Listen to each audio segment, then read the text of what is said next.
평생 직장은 없다. 평생 직업이 있을 뿐. 지치도록 반복되는 얘기일 수 있지만 한국 사회와 관련된 병폐의 구조적인 뿌리는 정치적으로는 친일, 반민족 세력을 청산하지 못했다는 것이고 경제적으로는 IMF라고 할 수 있습니다. IMF 외환위기 시절 떠난 자와 살아남은 자의 분리는 그대로 아사냐 혹은 과로사냐 하는 문제로 귀결되었고 그때부터 평생 직장의 개념이 사라지고 오륙돈이 사오정이니 38선이니 이태백이니 하는 엽기적인 단어들이 등장하게 됩니다. 남자의 일생에 있어서 가장 스트레스를 받는 두 가지의 사건이 뭐냐 하면 첫째가 배우자의 죽음이고 두 번째가 실직의 고통이라고 합니다. 한국과 같이 사회 안전망이 미비한 나라에서 실직은 말 그대로 죽음에 이르는 길에 다름 아니라는 것이 정직한 표현입니다. 말로는 고용 유연화를 찬양하는 어용 교수들이 있지만 그런 사람들 또한 교수 사회에 완전 경쟁이 도입된다면 어떤 결과를 초래하게 될지는 아마 상상도 하기 싫을 것입니다. 가끔 텔레비전 프로그램을 보면 자신의 직업 분야에서 달인의 경지에 오른 사람들의 모습이 보여집니다. 같은 일을 20년, 30년 혹은 그 이상 오래 하면서 그 분야에서 최고의 경지에 오른 그들의 모습을 보면 존경과 아울러 부러움이 느껴지는 것은 적어도 그들이 조직에서 자신의 의지와 관계없이 잘려나가거나 또는 많은 일반인들이 두려워하는 실직의 걱정에서 자유로울 수 있다는 생각 때문입니다.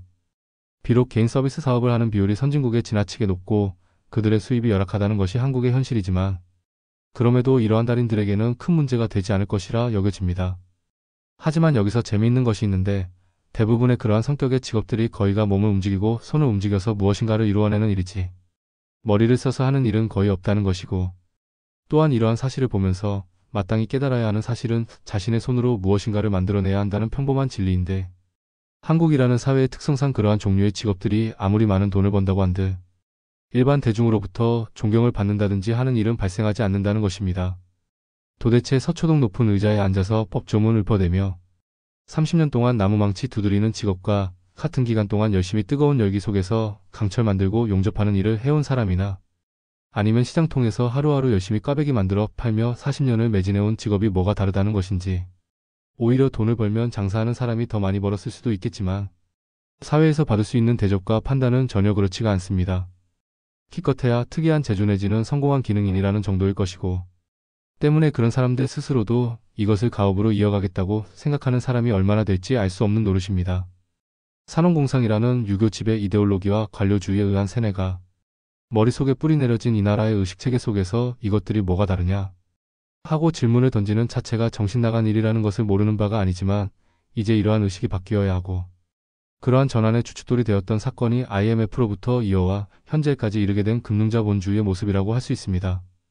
금융자본주의나 주주자본주의의 핵심은 금융이라는 막강한 자금력을 통하여 회사를 이합집산시켜놓고 회사도 하나의 상품이라는 전제하에 망할 곳은 망하게 하고 될 것만 가지고 가든지 아니면 비싸게 팔든지 한다는 개념이고 또한 회사의 주인은 주주이므로 어떻게든 이익을 많이 내고 이를 주인인 주주에게 돌려주라고 하는 것입니다. 때문에 고용이니 설비투자니 장기계획이니 하는 말들은 이들과 상치됩니다. 당장 주주 배당 많이 해주지 않으면 목숨을 부지하기 어려운 판국에 무슨 얼어 죽을 설비투자 운운하고 있겠습니까? 정부에서 아무리 대출하라고 은행을 협박한들 그게 효과가 나올 수가 없는 구조라는 것이지요. 아무튼 이러한 현실에서 요즘 유행하는 말처럼 나이 30, 31의 회사에 취직해서 38선이라는 나이에 회사를 그만두게 된다면 초등학교, 중학교, 고등학교와 대학교, 대학원까지 해서 18년간 교육을 받고 달랑 8년 회사 생활하고 말게 된다는 결론이 나옵니다. 실제로도 중소기업의 환경을 보면 40살이 넘어서까지 남에게서 월급 받는 일이 쉬운 게 아닙니다. 지금 음식점이다, 창업이다 하는 사람들이 평균 몇 살에 그 일을 시작하고 또한 그 사업을 하게 되는 이유를 알아보면 쉽게 알 수 있습니다. 대기업의 상황도 크게 다르지는 않은 것이 정년은 만 55세까지로 정해져 있다고는 하지만 47세나 48세까지 임원으로 진급하지 않으면 자연스레 물러날 수밖에 없다고 보는 것이 정설입니다. 18년 교육에 쏟아부은 돈이 얼마인데 8년 사회생활하면서 모을 수 있는 금액이 얼마나 될지는 뻔한 일이고 그런 면에서 공무원과의 형평성을 제기하지 않을 수 없습니다. 공무원과 사기업체의 정년이 다르다는 것이 과연 합당한 일인지 어떤 근거로 그러한 차별이 버젓이 존재하는지 공무원은 작게 먹는 대신 오래 가라는 얘기인지 이런 문제점에 대한 논의도 함께 이루어져야 할 것입니다. 때문에 결국은 무엇을 하든 간에 자기 손으로 할 수 있는 일, 기술을 가진 일을 해야 한다는 것입니다. 물론 머리로 할 수 있는 하는 것이 좋지요. 의사가 되거나 법률가가 되거나 아니면 고위 관료가 되거나 하지만 이런 일을 할 수 있는 사람은 이미 태어나면서부터 정해져 있다고 봐야 합니다. 예전에는 돈은 없어도 타고난 머리와 노력으로도 가능했지만 이제는 머리도 필요 없고 오로지 돈이 그 자리를 대신해가고 있지만 말입니다. 요즘 유행하는 단어 중에 개용남이라는 게 있다고 합니다. 캐천에서 용남 남자를 말하는데 이들이 상류층 여성들 사이에서 결혼 기피 대상으로 꼽히고 있다고 하는데 그 이유가 이런 사람들은 어려운 환경에서 자라났기 때문에 마음의 여유도 없고 성격도 괴팍한 경우가 많고 무엇보다 그 집안에서 이 사람 하나만 바라보고 있기 때문에 그 부담감이 엄청나다는 것입니다. 예전에는 자수성가한 사람들을 존경의 눈빛으로 바라보던 시대에서 참으로 많이도 변했구나 하는 생각이 절로 듭니다. 문제는 그 변화의 방향이 전혀 바람직하지 않다는 것이겠지만 말입니다. 어쨌든 이런 사회 상황하에서 공무원처럼 신분 보장이 확실한 직장을 잡지 못한다면 예전처럼 한 사람이 회사에 들어가 20년, 30년씩 안정적으로 살아간다는 것은 꿈같은 일이 될 것입니다. 따라서 이를 극복해낼 수 있는 방법은 스스로의 힘으로 부가가치를 창출해낼 수 있는 일을 선택하는 길 외에는 없다고 여겨집니다. 요리도 좋고 헤어 아트도 좋고 디자인도 좋고 무엇이 되었든 평생 해나갈 수 있는 일을 익혀야 한다는 것인데 이마저도 이미 포화 상태에 도달한 상황에서 얼마나 그 경쟁력을 발휘할 수 있을지 또한 걱정입니다. 한국의 현실에서 볼 때 부동산 중개업소가 5만 군데면 적당하다고 합니다. 그런데 이미 개업한 중개업소만 25만 곳에 이른다면 이로 인한 과당 경쟁은 말하나 마나 한 일인 것입니다. 흔히들 특기가 뭐냐고 물으면 없다고 하거나 아니면 태권도 등의 운동을 얘기하는 경우를 볼 수 있습니다. 하지만 그러한 운동이 직업으로 연결되는 경우가 얼마나 있을까요? 제가 운동하러 다니는 체육관만 가봐도 거기서 아르바이트로 일하는 젊은 친구들 역시 모두 체육학과를 졸업한 사람들입니다. 하지만 과연 그들이 그 일을 통해 어느 정도의 수입을 올리고 있으며 그것을 정상적인 직업이라고 봐줄 수 있는지 또한 그 일을 언제까지 지속할 수 있는지 궁금합니다. 또 다른 예를 들어 제가 알고 있는 후배 중에 고등학교 때까지 야구선수 생활을 하고 실력도 뛰어나서 프로 무대에 진출한 경우가 있습니다. 하지만 어깨를 다쳐 선수 생활 3년 만에 은퇴를 하고 지금은 작은 식당을 운영하고 있는 경우도 있습니다. 고등학교 졸업하고 프로야구에 드래프트될 정도면 그 실력은 이미 검증되었다고 볼 수 있지만 과연 운동을 통해 이름을 날리고 안정된 수입을 얻는 경우가 얼마나 될까요? 어린 학생들 중 많은 수가 운동선수를 희망한다고 하지만 그 부모들이 이를 반대하는 이유가 무엇이겠습니까? 결국은 가능성과 확률에 관한 문제인데 운동으로 성공한다는 얘기가 연예계에서 성공하는 것이랑 그 가능성이 별반 다를 바 없다는 것이고 또한 학교 공부는 전폐하다시피 하고 운동에만 전념하는 잘못된 한국의 엘리트 체육의 관행으로 볼 때 향후 이런 일들이 많이 개선된다고 하더라도 그 근본적인 한계는 바뀌지 않을 것으로 보여집니다. 연예계의 경우는 더하면 더하겠지만 이번의 탤런트 자살 사건에서 보듯이 비리라는 것이 상존할 수밖에 없는 구조입니다. 한 번은 우연히 만난 분으로부터 깜짝 놀랄 만한 얘기를 들은 적이 있는데 본인의 딸이 한때 아역 탤런트로 활동했는데 초등학교 5학년인가 6학년 때에 아빠에게 이렇게 말하더랍니다.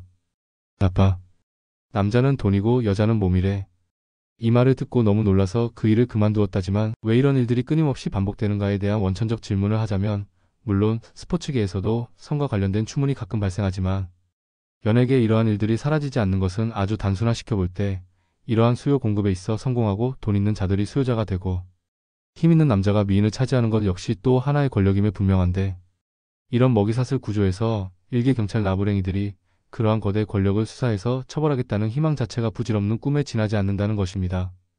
이를 방지하기 위해서는 연예인 매니지먼트 사업과 기획사를 엄격히 분리하여 궁극의 수요자와 공급자가 만나는 일을 방지하고 매니지먼트사와 기획사라는 대리인들이 이를 처리하게 만드는 풍토가 확립되어야 하지만 과연 이러한 법이 만들어질지 역시 자기 목에 방울을 다는 고양이가 나타나기를 기다려야 가능할 것입니다. 아무튼 돈이 사람을 지배하는 세상에서 장기의 안정적인 고용이란 이미 과거의 추억이 되어버렸습니다. 유일한 해결책은 자신의 능력으로 평생 동안 할 수 있는 직업을 찾아야 할 것이지만 이 역시 대단히 어려운 일입니다. 장하준 교수가 얘기한 것처럼 많이 배우지 않고서는 뇌수술과 같은 어려운 일을 할 수가 없다고 하지만 국민들 대다수가 그런 일을 할 수도 할 필요도 없습니다. 열심히 공부해서 좋은 직업을 갖고자 열망하지만 이미 사회는 그렇게 자수성가한 사람을 원하지도 인정해주지도 않는 분위기입니다. 너무 지나친 비관론이라고 할 수도 있지만 그런 비관론을 얘기하고자 하는 것이 아닙니다. 뿌리가 튼튼한 자본주의를 만들어 가야 한다는 얘기이고 금융자본주의니 하는 허상에서 벗어나야 한다는 것입니다. 물속에서는 높이 점프를 할 수 없습니다. 바닥이 튼튼해야 높이 뛸 수도 있고 멀리 나갈 수도 있습니다. 굴뚝 없는 성장이니 고용 없는 성장이니 하는 정신. 나간 경제학자의 재벌 비위 맞추기 식의 이론에 현혹되어 근본을 부정하는 우를 범해서는 안 된다는 것입니다. 그런 면에서 또다시 교육의 문제점을 지적할 수 없는데 도대체 왜 고등학교에서 문과와 이과의 비율이 55 또는 64로 문과가 더 많아지는지 이해할 수가 없습니다. 저 역시도 문과 출신이지만 한때 심각하게 고민했던 문제가 문과는 이과의 기생충인가 하는 것입니다. 표현이 거칠다고 볼 수도 있지만 기술 인력들이 애써 만들어낸 신기술들이 말도 안 되는 규제에 묶여서 빛을 보지 못하고 있는 경우가 많기 때문입니다. 물론 법인이 제돈이 하는 것들을 만들고 사회의 전반적인 틀을 만드는 것은 문과 출신들이 한다는 점을 부정하지는 않지만 그 비율이 문제라는 것입니다. 신기술의 개발과 혁신이 없이는 자본주의는 발전할 수 없습니다. 바닥이 튼튼해야 건물이 높이 올라갈 수 있는 것이지. 억지로 바람만 불어넣는다면 그건 100% 거품에 지나지 않습니다. 한국 경제의 기초가 나름대로 튼튼하다는 평가를 듣는 것도 그간 쌓아온 기술력에 의한 것일 테지만 이러한 현실을 명확한 이해를 통해 소규모 연구개발 기업에 대한 지원과 같은 방법을 통하여 원천 기술에 대한 해외 의존도를 줄여나가야 함과 아울러 개인이 평생 해나갈 수 있는 직업을 만들어내고 경제발전의 뼈대가 되는 사업을 육성하는 일에 정부는 물론 여러 시민단체들 또한 팔을 걷어 붙여야 할 시점임에 틀림없습니다.